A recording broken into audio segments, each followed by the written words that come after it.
The easiest way to show this to you would be just to do a quick video, so that's what I'm going to do real quick here. So here's your starting value.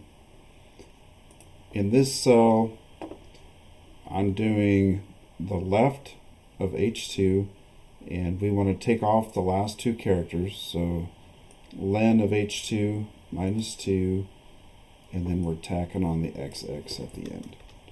So whatever you type here,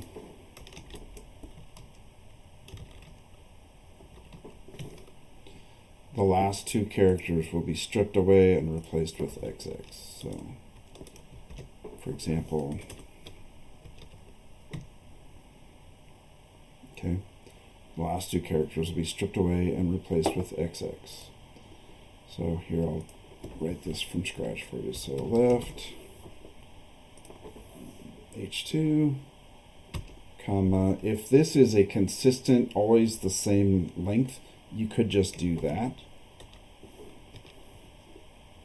Okay, and what that's going to do is it's going to get you the first four characters. I didn't know if that would be consistent length or not, so I did this. So no matter how long that character length is, it'll strip away the last two characters. And then I'm just going to concatenate XX, and that gets me I called it a department code. I don't know what you call it, but that's what I called it. So that's how I solved the first part of your problem. The second part of your problem, I did with a reference table. So on another tab, I just took each one of those possible department codes, whatever they are. I just made this one up. I don't know. So this one's pathology, this one's radiology, this one's oncology. The reason I would suggest doing it this way is you could do a nested if-then statement if you've only got 2 or 3 or 4 of these. If you've got more than a handful, it's going to be really unmanageable. And then if you have to add one, like let's say a new department pops up, and I don't know, let's call it phlebotomy, right? Then it's that easy to add a new department. So now if one of these comes up and it's whatever, that strips it, and you drag this down and there's phlebotomy. So adding something new is that easy. So let me walk you through how I did the lookup. You can use VLOOKUP. I've always used index match, and it works similarly. So let me walk you through how this works. So we'll start with the match formula. So what I'm doing is I say, okay, I want to find this value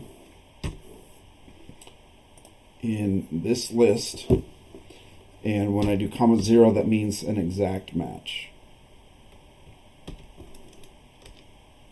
Okay, so that tells me this code is the second one in the list. And by that, I mean it's in the second row because I'm including column headers. So that one's right there. Now what index does, I'm going to do it in a different cell so you can see it a little easier. Give it an array, so you give it a range of cells. I'm going to give it B. You tell it which row number do you want and what column number do you want. So I can type in a value like that, and it's going to be pathology because I'm telling it in this set of cells, give me the second one in the list. Okay, well, I can replace this 2 with the result of my match formula, and I get pathology. Or I can just do this whole thing in one formula, which is what I did before. So then I can do index, and this is exactly how I build these, by the way. I'm just going to do it from start to finish. Equals match, and I want that one, and I want to find it here, match exactly, and then I press enter. This is exactly how I build these formulas. So I know that match is working, and then I do index, and I want to index in here, comma, use the result of my match for which row, There's only one column in my array, so comma 1. There you go. Then you can double click and it will fill those in for you. If you have any more questions, you can reach out to me. Here's my email address. I'm an Excel consultant, so if you want additional help, we can talk about a project to help you out more extensively. I hope this helps. Thanks. Bye.